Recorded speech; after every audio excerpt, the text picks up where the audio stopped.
What is going on, everyone? John Kelly here. We are back. UFC 250. I am super pumped to talk these fights. Cannot wait until Saturday. We have a stacked pay-per-view card, but more exciting, we have DraftKings giving away $1 million to first place. This is the first time they've ever done that for the sport of MMA. Dat Boy Dylan says, let's get it, Johnny. Yeah, buddy, that's what we're here to do. Hopefully help you guys win some cash, help myself win some cash. But definitely you guys as well, trying to provide some value for you guys. Just a quick update though. First, thank you guys. Just want to say thank you once again. I was able to reach Twitch affiliate, and what that means is now you guys have the option to subscribe to me, and it's completely free if you have Amazon Prime. If not, it's like $5 a month. And half of that goes to me. So it's a small way to show support. But if you have Amazon Prime, it's completely free. Can't even talk. I'm so excited for UFC 250. It's completely free. If you have Prime, you get one free Twitch sub per month. So if you're not using it, I'd appreciate it if you throw it to me. Lastly, other than doing the normal content this week, what up, Travi in the chat? Other than the normal content this week, later on this afternoon, I'll be going on the Pat James DFS Ride-In podcast. I'll go ahead and link that in the description on YouTube. So you can find that podcast as well. Going to talk UFC 250 just additionally with him. Go over some core, some bets, and some fades as well, and a little bit, I think a little bit about me as well. So that'll be fun. And then on Saturday, if you guys aren't doing anything other than chilling out watching the fights, I believe I'm going to be joining a few of the guys around the industry on, I think it's the Roto Grinders stream. It should be on their Twitter, I believe. Pete Overzet, Bobby Gomes, and Brian Hooper, who's ranked high in MMA. And then I think a few other names as well. So that'll be fun. That starts at 9 on Saturday. If you guys are watching the fights, we're going to be watching them too, and then just kind of hanging out, grab a drink, talk fights, have some fun. So those are the updates. DJ, go ahead and hit that intro. And I don't have a DJ, so bear with me. This is the Fight Numbers Podcast with your host, John Kelly.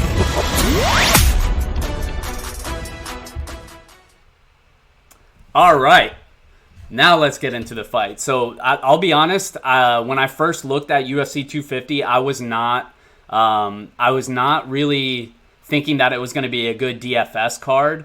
And while I do think a lot of favorites are going to win, the more I dug into it, I actually really like this slate for DraftKings, especially with the $1 million to first place, which is such a huge deal. But yeah, so we're going to get into some fights. There are a couple underdogs, but like I said, it is going to be mostly favorites, but that doesn't mean we can't use some type of strategy to maybe give us an edge, especially in the larger field tournaments, because I have a feeling it's going to be easy to see what a lot of people are going to do here. So I'm excited to talk fights. We'll get right into it. So first fight up on the card is going to be Herbert Burns versus Evan Dunham. And Herbert Burns comes in as a 220 favorite. The comeback on Evan Dunham is +1 or plus 180. And this one, I've seen some money. You could see the lines moved a little bit on the underdog. Herbert Burns coming in as a massive favorite. People probably don't believe in him that much because he is so green, and he basically just knocked out Nate Landwehr in his UFC debut, caught him with a knee. That was at the UFC Raleigh card. I got to watch that live. It was awesome. But yeah, he's not really known as a knockout fighter at all. He just like his brother, Gilbert Burns, who we just saw last week. He's an excellent grappler, black belt in jiu-jitsu. That knockout against Nate Landwehr was actually his first ever UFC knockout. Or in his career, not just in the UFC. So he's definitely not a knockout guy. But when you look at this matchup, who is Evan Dunham? So for you old heads that have been around, Evan Dunham used to fight a lot in the UFC, but it was years ago. He's basically been on the couch since 2018 and has not won at the UFC level since September of 2016. And he was knocked out early in his last two fights. And one of those fights was against Olivier Aubin-Mercier, who's never knocked out anyone in his career, just similar to Herbert Burns, who just prior to the Nate Landwehr fight had never knocked anybody out either. So Aubin-Mercier was the same way, and he ended up knocking Evan Dunham out. And Evan Dunham turns 39 this year. His durability, other than those two knockouts, I just think his durability in general is in question, especially considering the long layoff. Now, where he does have some advantages is obviously the experience, right? Like he's been in a lot more fights, not just at this level, but in general than Herbert Burns. And he does hold a black belt in Brazilian Jiu-Jitsu as well. Now, I still favor Burns with the submission grappling because he's just a better submission grappler, but Dunham being a black belt, he might be able to fend off submissions at least for the first round or so while he still does have a little bit of cardio. But it definitely feels like the UFC is trying to get behind Herbert Burns here. They're kind of just throwing him the lob. Dunham, like I said, he hasn't fought in 2 years, knocked out early in his last 2 fights when he was fighting, and now he turns 39 this year. Like I have serious questions about the durability of Evan Dunham, and I think that's why the line opened up so wide in favor of Herbert Burns. So I was surprised to see Dunham book a fight, even when the UFC is desperate to get fights off. So I'm all over Herbert Burns here. He's 8,900 on DraftKings. Like I said, he's more of a submission grappler, but I think even though not being a knockout fighter, with Dunham's durability with major question marks, I think Burns is actually live for another knockout here. So either way, I think it's Burns by a finish. And if you're going to bet it, I would bet it over on DraftKings. You can bet for them to finish on inside the distance, along with a couple other books. I know FanDuel doesn't offer that. You have to pick submission or knockout, so I won't be betting it on FanDuel. But if you can get down on DraftKings, then I would definitely bet him inside the distance. All right, next fight up on the card is going to be Alonzo Menna versus Devin Clark. This one, I've seen, some people kind of thinking that Devin Clark will be able to wear down Alonzo Menna. It's definitely one way to look at this fight. The problem is Alonzo Menna is a monster. And, I mean, he is just, I don't think there's an ounce of fat on him. He is massive dude. And he is incredibly strong. He opens up as the 220 favorite here. The comeback on Devin Clark is currently plus 180. This fight not to go to decision is minus 275. And Alonzo Menna inside the distance line is minus 150. So Menna is, I mentioned the strength of him, but another reason why people are kind of thinking that Devin Clark can kind of wear on him, holding up against the cage, take some of the power out, and then take him to the later rounds, start to take over, especially with his wrestling, is because Menna has hardly ever made it out of the first round. He's made it out of the first round in 2 of his professional fights, and both of them he ended within the first minute of the second round. So this dude, I mean, massive power. I can't overstate the amount of power that he has. Going back and watching the Paul Craig fight, it literally just takes like one clean punch from this dude and you're just instantly asleep. So with a guy like Devin Clark, who has had chin issues in the past, I know he's looked somewhat durable in his last couple fights, but years ago, we did think Devin Clark had chin issues. So I'm not sure he's going to be able to take those shots when he tries to shoot in for those takedowns. I don't think he's going to be able to take any of the shots from Menna. So even though Menna is such a clear, like, first round knockout or risk, maybe even bust type of fighter, I'm still betting on the first round knockout because I think it is really likely. Clark, I mentioned the strong wrestling background. His game plan's obviously going to be to storm. He sort of like throws in flurries just to go in for a double leg immediately. And I don't think it's going to work against Menna. And I think at some point he's going to get caught, maybe even coming in on one of those, and Menna going to put him down. So, and the other thing I want to mention too before we move on was Menna has yet to be taken down in the UFC. So even though, some people are like, oh, well, Clark can grind on him against the cage, take him down, nobody's done that yet. So I'm not saying he's an excellent takedown defense. It's a small sample size, but we don't really know how good his takedown defense is. So I'm not convinced that the smaller Devin Clark is just going to be able to outmuscle the massive Alonzo Menna or eat some of his shots while he's trying to get to those advantageous positions. So I mentioned the inside distance line of Menna. He's a very strong play on DraftKings at 9K. Menna by knockout is the official pick in this one.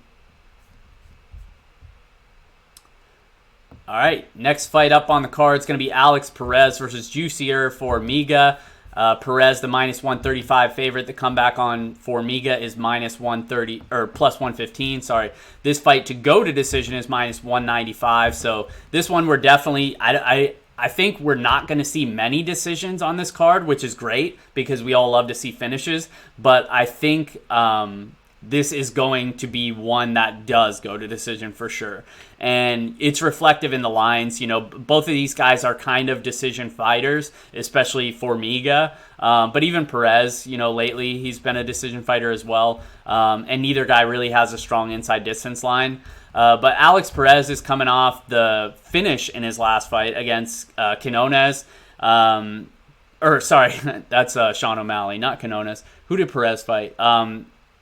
He's coming off the wins against Mark De La Rosa and Jordan Espinoza. And then Formiga's coming off back-to-back losses, but it's been against the better competition. And most recently, he lost that decision to Brandon Moreno back in March. I think this line is definitely has some of that recency bias baked in because Formiga is definitely, I think, the toughest test that Alex Perez has faced, because while Alex Perez has looked great and he's getting respect by pretty much everybody, along with getting respect in the betting markets, and it's understandable, but he hasn't fought really anybody like Juicier Formiga outside of Joseph Benavidez, who knocked him out. So I'm not sure that this line is correct. The problem with Formiga is that he's such low volume that even if he wins, it's not going to be a great score, outside of an early submission, which I really don't see happening. But Perez is definitely the better striker. I expect him to have success while the fight does play out on the feet.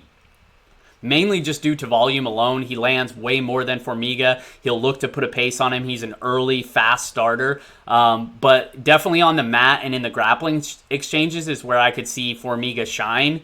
Perez does have a wrestling background. He was an All-American in community college.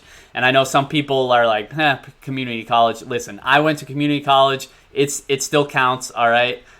So I respect it. Alex Perez, All-American. But yeah, the thing to note here is just that if Perez does win, he lands 3.33 fantasy points per minute. So he's going to score decent even in a decision. Not great, but at 8,300, he could pay off his price, especially if you mix in a takedown or two, some exchanges on the mat. Maybe he can get an advance or two as well. But the thing about Formiga is he's the lowest in the flyweight division at 1.25 fantasy points per minute. So like I said, even if he does pull off the upset, he's not going to score well. So in terms of DraftKings, it's Perez or pass for me, but not like a fight that I'm going all in on by any means, especially when there's so many fights on this card that I do expect to finish and I expect the winner to score well. Alex Perez doesn't really pop off the list. He's not a horrible play either, but he's just kind of in the middle for me. Next fight up on the card is going to be Charles Byrd versus Maki Pitola. Coconut bombs.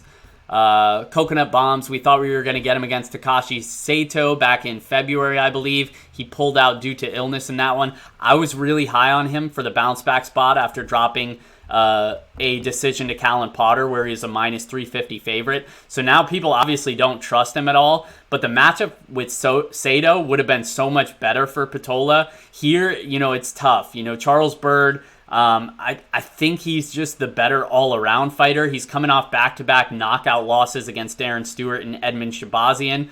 But in the Darren Stewart fight, he dominated that first round against Darren Stewart. And he was winning the second round in the beginning until Stewart caught him with an elbow and eventually knocked him out. So he looked good. And then against Shabazian's the golden boy. Like, he's a beast. I think he's one of the better middle fighters in the middleweight division. So just because Shabazian knocked him out, I'm not really going to fault him too much there. He went in for a takedown and just kind of stuck his head on his thigh, and Shabazian just dropped nasty elbows on him. So it was kind of just like a whatever thing. I'm not going to discredit Byrd's skill set too much from that. But I also think, it's possible that some people kind of over-exaggerate the grappling advantage here. I do think he is going to have a grappling advantage.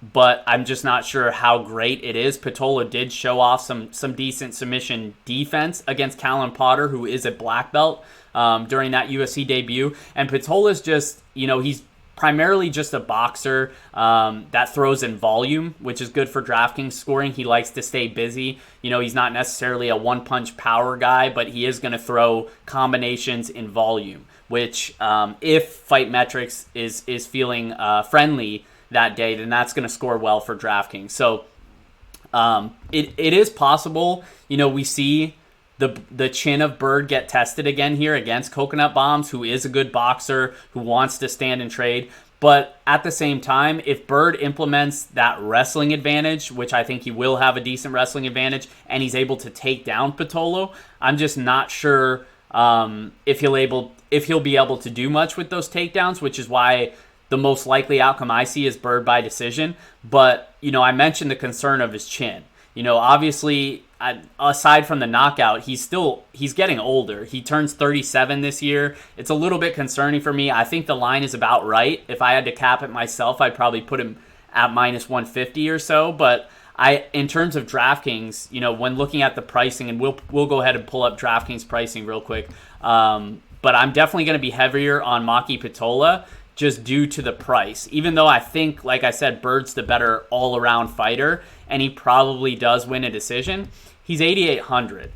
So really, unless he gets a finish, because I don't think he's going to land like 3, 4, 5 takedowns and advances and stuff like that. So really, unless he gets a finish, he's probably not going to score well. And again, I mentioned the strong options around him. Herbert Burns, 8,900. Neil Magny, we'll get to him. Cody Garbrandt, Chase Hooper. All these guys are right in that mid to upper 8K range. I'd just rather play them. I think they have a better chance at a finish and a better chance to score well. So even though the pick is Bird by decision, Maki Pitola at 7,400 is a live underdog, although people aren't going to trust him. I do think he'll be relatively low owned, but he does have a good boxing skill set. And I know that's kind of all he has, but against a guy who we do have questions about his chin, I'm willing to take an overweight stance on him on DraftKings, especially in terms of the Millie Maker, where a guy like Pitola is going to be pretty low owned. I'd be surprised if he pushes like 25%. So if he does get a first round finish and the chin of Bird is gone, then you're looking pretty good. So the pick is Bird by decision, but I'm definitely going to have more Pitola on DraftKings.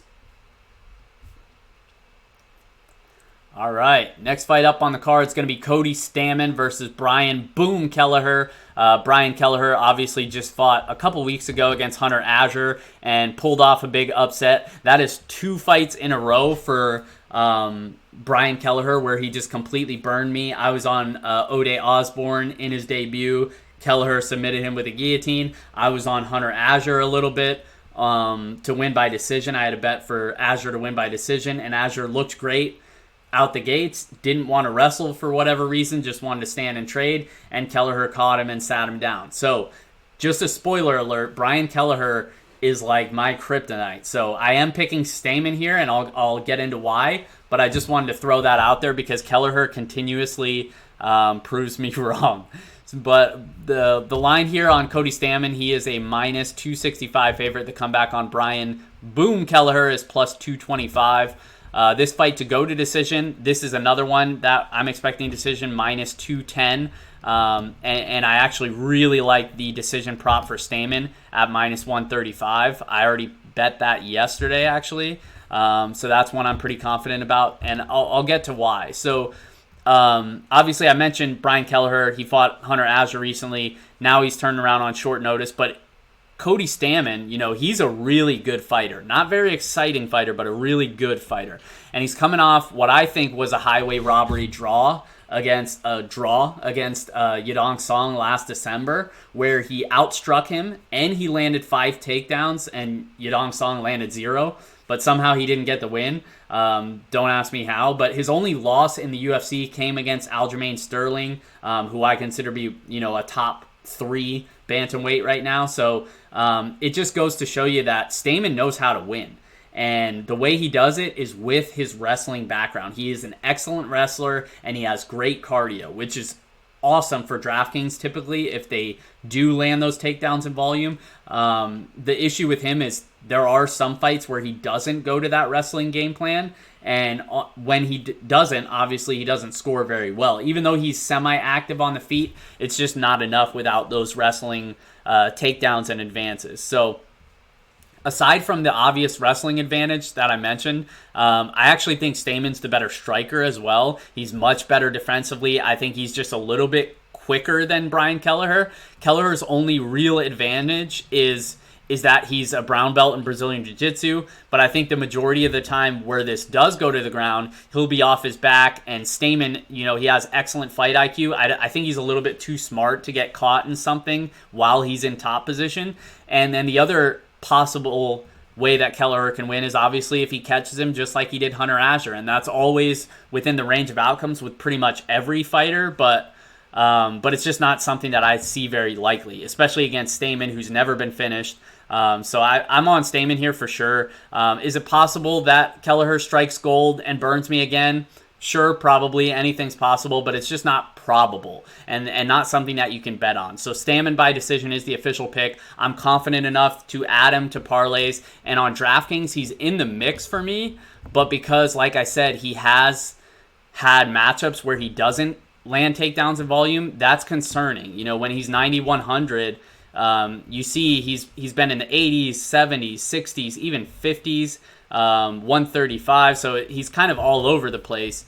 And when you have guys all around him, Amanda Nunez, Sean O'Malley, Menna, Burns, those are all candidates to very likely finish their fight. And if Stammen's going to decision and we have questions that he'll even land those takedowns, he's not the best play for me. Now, in a tournament like the Millie, should you mix him in if you're playing multiple lineups? Absolutely. There's always a chance he can go out there and take 8 and go get 8 takedowns and get a couple advances and score really well. That's possible, especially if Kelleher starts to pull guard and do stuff like that. But like I said, not my favorite play. I will have some exposure, but most of it is going to be light and in the Millie Maker. All right, next fight up on the card is going to be Ian Hainish versus Gerald Mir Shark. And this one, we have our first underdog, basically. I'm taking Gerald Mir Shark here. Small underdog, but still an underdog. Hainish opened at minus 120. It is now minus 130. The comeback on Mir Shark is plus 110. This fight, not to go to decision, is plus 110 as well. And Mir Shark's inside distance line, plus 270. And trending the wrong way a little bit. And then Hainish is even worse at plus 375. And Hainish has historically kind of been a decision machine. For those that don't know, Ian Hainish, he's a great story. Fought in LFA. That was after turning his life around. Basically, this dude was like the movie. If you've seen the movie Blow, which most of you have, it's the greatest movie ever made, pretty much, with Johnny Depp. That was basically Ian Hainish. He started dealing and sort of got arrested, I think, in New York, and then sort of he skipped bail and went to somewhere overseas and sort of graduated a little bit in the game and was moving up, and then got caught over there, ended up serving time there, coming back to the States and having to serve time for his original charge that he skipped town on, and went to Rikers Island.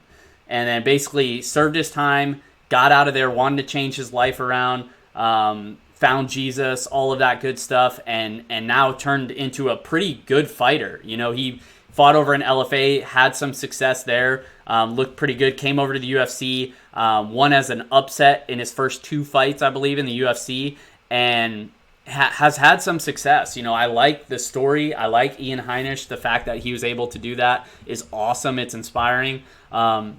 The problem is, in terms of DraftKings, he really doesn't score super great, just because he's sort of that decent fighter everywhere, but not really a specialist. He usually lands a couple takedowns, doesn't really get many advances, doesn't land enough takedowns. So even though he's a cheap enough price, I don't love it for Ian Hainish, and the fact that I definitely see some advantages for Gerald Mir Shark here. Mir Shark's coming off the 3rd round submission victory over Darren Wynn. And I actually think, I think Mir Shark should be a small favorite here. He's a black belt in Brazilian Jiu-Jitsu. He'll have a significant grappling advantage. So even if Hainish does land those takedowns, I think Mir Shark could be the one threatening on the mat. And additionally, his striking, he's getting better. I know he's not a great striker, but we've seen it from him. He's making improvements with his stand-up. And so even though he doesn't throw in much volume, he is kind of catching guys a little bit. We saw it in the Duran Win fight and in some of his fights before that as well. And he'll have nearly a 6-inch reach advantage. So even though he doesn't throw in much volume on the feet, I think he could use that reach advantage to have some success on the feet. And then if it does go to the mat, or if he takes it to the mat on Hainish, then I think he could threaten with a submission. So the pick is Mir Shark by submission. Of the two fighters, he's the only one that I have interest in because, like I said, I don't think Hainish can finish him. And if Hainish does win without a finish, he's not going to score great. We saw he's been in the 70s in his wins. That's okay, but at 8,400 on a card that I think we're going to see a decent amount of finishes on, I'm not going to go there. All right, next fight up is the feature prelims. It's going to be Chase Hooper versus Alex Casseras. Chase Hooper, anyone remember him? He made his UFC debut. He's the youngest UFC fighter on the roster. He made his debut against the Tamer, one of the Tamer brothers, and I basically talked a ton of smack about him. Talked about how he's a punching bag on the feet. He's like super tall and super lanky, skinny, like his legs are like toothpicks. I basically just, crapped all over this guy. And what does he do? He comes out and he looks, he did get hit. He still is kind of a punching bag, to be fair, but he looked really good. Once it did go to the mat, he was dominant. And he is a brown belt in Brazilian Jiu-Jitsu. So I do like Chase Hooper. I'm a fan now. I know I was a hater before. I've seen improvements. He is still young. I'm on the Chase Hooper bandwagon. And Chase Hooper, he's a minus 160 favorite here. The comeback on Casseras is plus 140. And Casseras, basically, he's been around, for a while. And he does have some good qualities. But he's, looking at his history, he's a very questionable fighter to trust. And does he have any real advantage in this matchup? A little bit. On the feet, I mentioned defensively, Hooper still needs work. He's going to get hit on the feet, but he showed off that he can take a punch or two. And once the fight does hit the mat, and I expect it will at some point, that's where I see Hooper kind of dominating. And that's really just how I see it here. Casseras has really poor takedown defense. It's under 60%, and I just think that's a really clear path for Chase Hooper to go in, to take him down, and really show off his grappling advantage here, and I expect it to be a pretty big one. So two of Casseras' last 3 losses have come by submission, and I expect the same result here. So give me Hooper by submission and all the M&Ms on Saturday. And that wraps up the prelim. So now moving on to the main card. This is a pay-per-view card. We have Sugar Sean O'Malley, everybody's favorite fighter, versus Eddie Wineland. That wasn't sarcasm either. Everyone loves Sean O'Malley. He's an awesome dude. Very characteristic on social media. And he fights really well. He's a talented dude. So everybody's really high on him. No pun intended. But, yeah, so let's pull up the odds on this one because I did see it getting steamed a little bit. Sean O'Malley opened at 400. He's now a 475 favorite. The comeback on Eddie Wineland is plus 380. This fight not to go to decision is minus 195. Opened at 320, so that's a little interesting. And Sean O'Malley's inside the distance line is minus 165, which is really strong. But Sean O'Malley's coming off the finish against Nunez, his last time out. Eddie Wineland is coming off a finish as well against Popolov, I think is how you say it. But basically, we have a situation where Sean O'Malley, he's undefeated, very, very good striker, always getting better with his grappling. He's a purple belt in Brazilian Jiu-Jitsu. And Eddie Wineland, he's a wrestling he has a wrestling background, but he hasn't looked to wrestle at the UFC level. He's really just wants to stand and bang. He's had his jaw broken a couple times. He's been in some bangers. Even at his last fight, he looked really good, and he was pretty confidently winning that fight. But he did eat some shots, and I just think Sugar Sean O'Malley is just too much of a well-rounded fighter that he has the advantage on the feet, and he has the advantage on the mat. So I could see him being kind of feeling him out in the beginning like he tends to do, and using that nice kicking game at range. He has some creative spinning attacks that can help kind of keep Wineland off him a little bit. And then I just think at some point, in these exchanges that Sean O'Malley gets it done. And I think he sits him down. So O'Malley by knockout is the official pick, and I did actually bet that at minus 115 on FanDuel, Sean O'Malley to win by knockout. Ninja Warrior 360 says Sugar Sean will get it done fine in the first. Yeah, I agree. Completely agree. Like I said, I already bet it for him to win by knockout. But on the flip side, though, don't just completely fade Wineland if you're playing multiple lineups, like 10 or more. And I'm not saying, go crazy, but, if you're playing more than 10 lineups, I would get 1 or 2 because he does have power. Like, we've seen him knock dudes out. So even though I'm going to be heavy on O'Malley, I'm going to have a few shares hedging on Eddie Wineland just in case, basically. Next fight up on the card is going to be Neil Magny versus Anthony Rocco Martin. Magny comes in as the minus 140 favorite. The comeback on Anthony Martin is plus 120. This fight to go to decision is minus 190. And Neil Magny's inside the distance line is plus 335, and Martin's is plus 370. So Neil Magny's coming off the exciting upset against Jinglong Li back in March, where he won a unanimous decision, and he looked dominant in that return to the octagon. I was heavy on Jinglong Li, so I was not expecting to see that version of Neil Magny. So it was kind of nice to see, off such a long layoff after the Ponzinibbio fight, comes back, looks great. He trains at a good camp, Elevation Fight Team. Corey Sandhagen, his partner, is fighting in the next fight here. So, where I see this fight playing out, I'm pretty confident on Magny in terms of betting. I like to bet more than I like to play on DraftKings, but I am confident in him. Anthony Martin's coming off a decision win against Ramazan Imov in November. But I just see Magny having pretty much every advantage in this matchup. I think he should be an even bigger favorite, probably like a 2-1 favorite. I know Rocco Martin is a black belt in Brazilian Jiu-Jitsu. He's very electric while he's in the octagon, but he should have his hands full with Neil Magny, being that Neil Magny's the more active striker and basically should just win rounds on volume alone.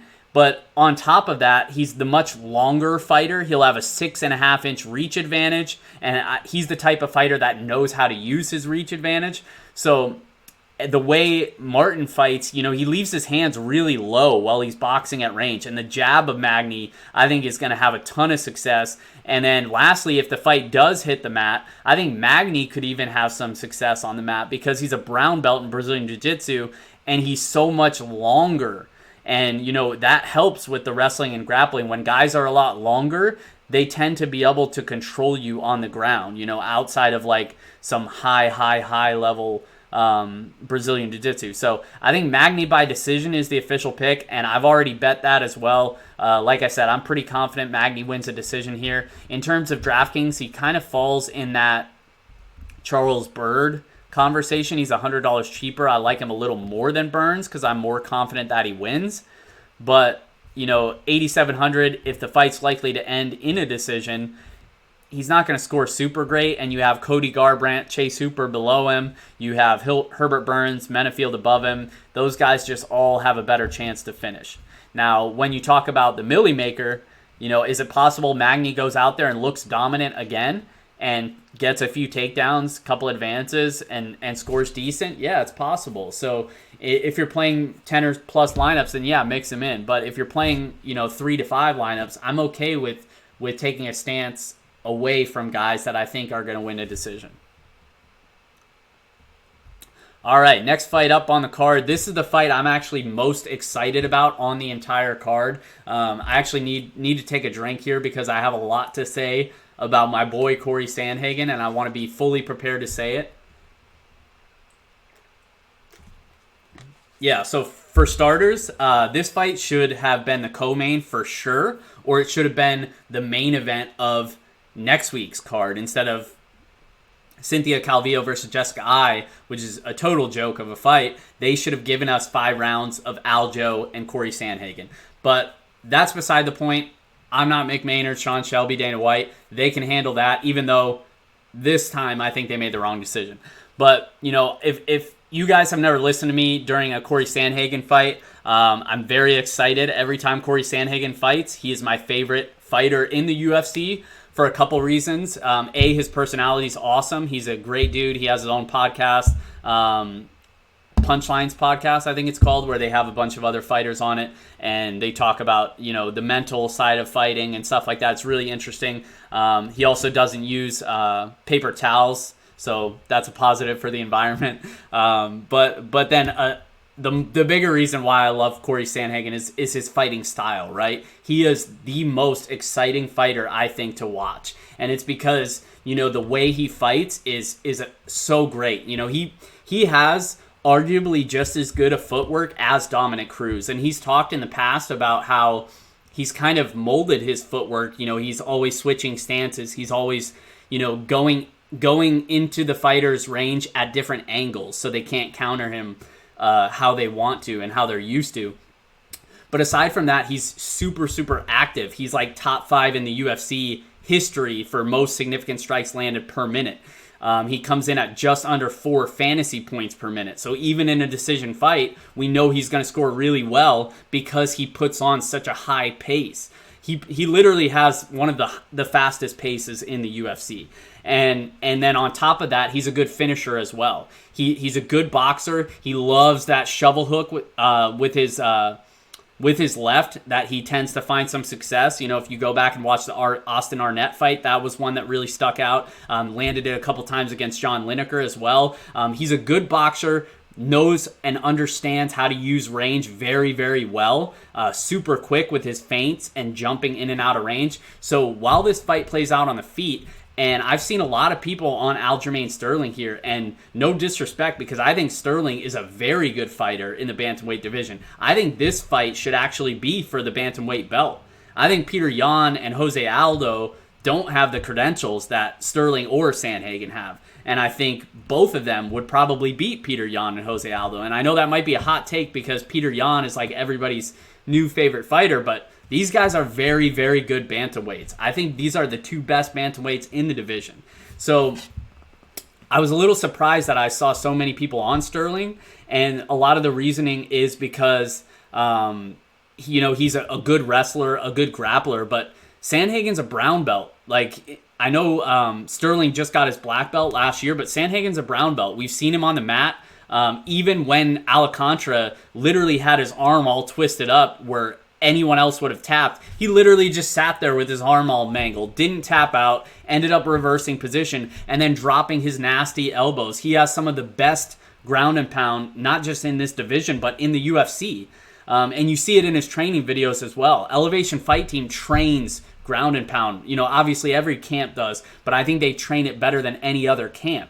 And Sandhagen, I just see him having nearly almost every advantage in this fight.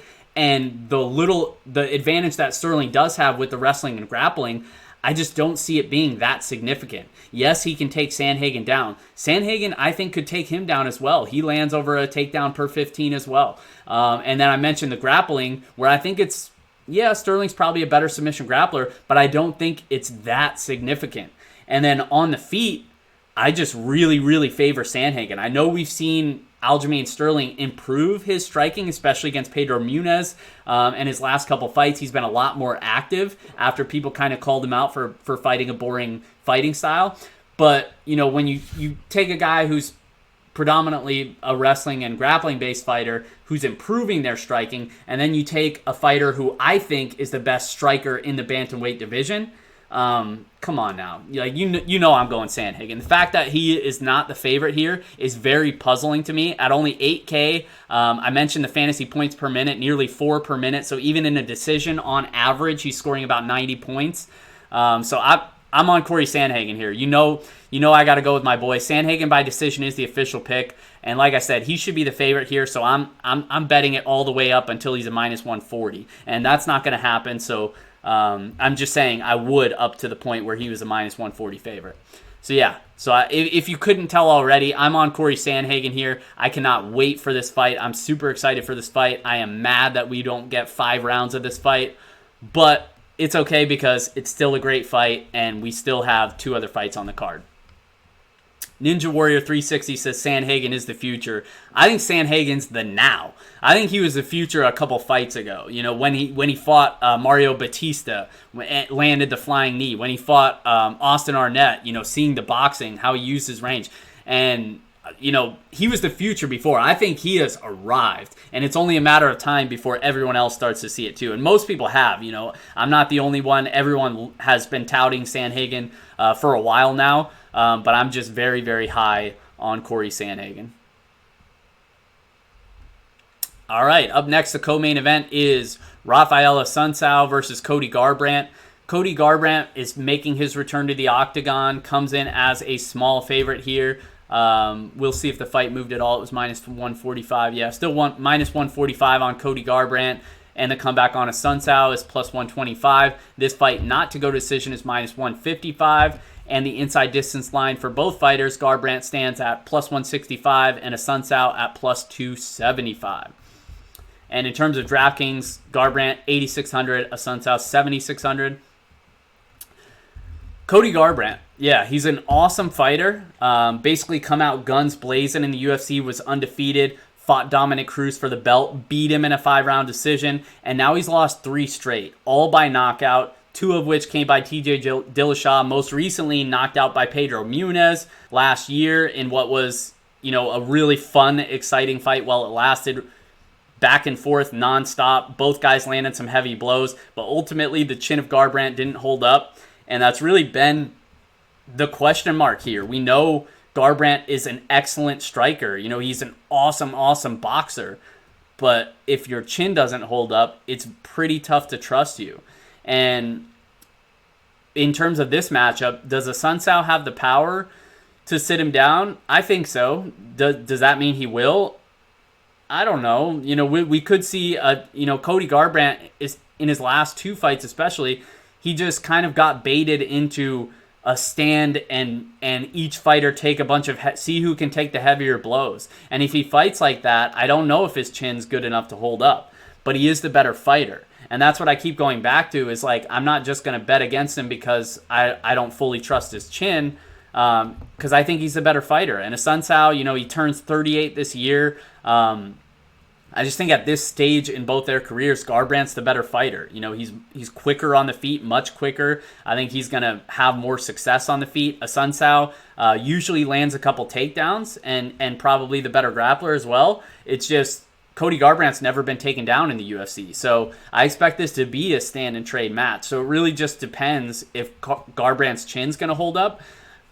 I wish I could tell you guys if I knew it was going to or not. I don't. Am I going to have shares of both fighters? Absolutely, because if Sunsail does knock him out and it comes early at 7,600, he's going to score pretty well. And on the flip side, if Garbrandt knocks him out in the first round or in the second round and lands a bunch of significant strikes, maybe a knockdown, you're going to want him as well at 8,600. So this is another fight that I think we need to be targeting. I'm going to target both fighters, but the pick is Garbrandt by knockout just because I trust him as the better fighter in this stage in his career. Even though, like I said, I don't trust the chin, I trust the skill set. And so that's what I'm going to be betting on in terms of my DraftKings exposure. So I'll be targeting both guys with a lean towards Cody Garbrandt in that one.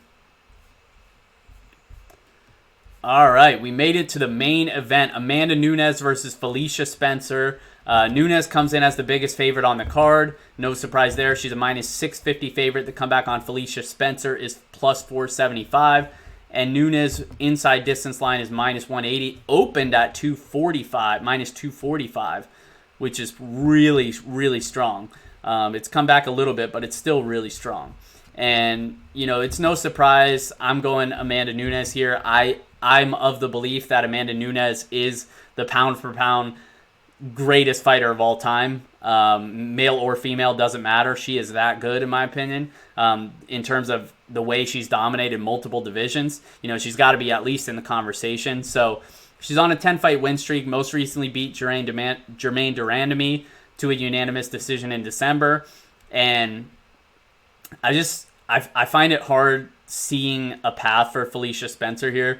Spencer is a black belt in Brazilian Jiu-Jitsu and Taekwondo, but I don't see her having any real advantage in this matchup. I've seen, a couple people around the industry talk about her grappling as a potential path to victory, but Amanda Nunez is a black belt as well, and she's the much better striker. Even though Spencer's a black belt in Taekwondo, Nunez has the power, and if it goes to the mat, I still probably favor Nunez. So I just see Nunez having every advantage in this matchup aside from cardio. And it's not even that I know Spencer's cardio is all that great. It seems to check out. But Nunez, her last couple fights where it does, the longer it starts to last, you do see her start to slow down for sure. But even if that's the game plan for Spencer here, and she does survive, say, the first 3 rounds, 4 rounds, whatever, and then starts to have some success, even if it gets to that point, I think Amanda had already done enough in the first few rounds to win a decision as well. And I'd be surprised to even see it go that far. Because Felicia Spencer, I know people are high on the Phenom, but she beat Megan Anderson and she beat Zara Farron. So I just don't think that makes her ready for a fight against Amanda Nunez, who I think is one of the best fighters of all time.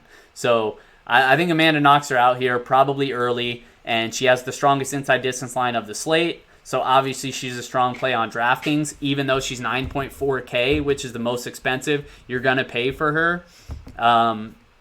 But if you decide to fade, kudos to you. That's going to take a lot of balls, because if you fade her when she's probably 40% owned, 30, probably in the 40s, there are a lot of 9K options, but she'll still probably be around 40. I haven't run ownership projections yet, but just off the top, look at all these scores when she wins. 125, 109, 117, 123, 89, and that was against Shevchenko. 104, 113, Shevchenko again, 72, 117, 108. So outside of the Shevchenko fights, she's scoring 110 plus every single time. So if you're fading her and that happens and she's 40% owned, good luck. So obviously I'm going to be heavy on Amanda Nunez here, just like everybody else. But I think, it's kind of a mistake not to be, especially in this matchup. So Nunez by knockout is the official pick. It's a pretty strong bet as well, in my opinion. And that wraps up the card. Some of my favorite bets I mentioned, and I've actually, this is I think the first time ever I've placed all my bets before actually doing the stream. I'm usually like last minute, or I'll place them after the stream, but I was ahead of time. The lines were out early. So these are the bets that I placed. Feel free to tail them or not. That's totally up to you, but maybe it gives you an idea of some of the fights that you should target in terms of DraftKings as well. So I bet Menna by knockout, minus 135. Talked about Cody Stammen by decision. That's one I feel really good about. I bet him at minus 140. It's now minus 135. Mir Shark by submission, plus 300 on FanDuel. I bet Neil Magny, money line, minus 140. I mentioned all the advantages for Magny in that fight. I feel pretty confident about. Sean O'Malley by knockout on FanDuel is minus 115. And Corey Sandhagen money line. I bet it at plus 100, but now I think it's minus 104, something like that. And I think it could move a little bit more come Saturday with some of the people kind of getting on board with Sandhagen as a slight underdog when he probably should be a small favorite. So those are the bets I've already placed. That wraps up the card. So any questions, get them in the chat now. If not, we'll go ahead and get out of here. Please do me a favor and go ahead and hit that like and subscribe button if you're watching on YouTube. If you're watching on Twitch, go ahead and hit the follow button or subscribe now that we have that option as well. I definitely appreciate it. I'll be putting all of this up on fightnumbers.com later on today. I'll have ownership projections, probably tomorrow. Player rankings are already up right now for DraftKings, broken down by salary tier. And then I will also have the line movement page updated on Saturday as well. So thanks for joining me, guys. Hopefully you guys have a good UFC 250. Be sure to check out the podcast later with Pat James, where I'll go into a little bit more detail on some of these fights, and it'll be a lot of fun. So thanks for watching, guys. I'll catch you guys next time. Good luck.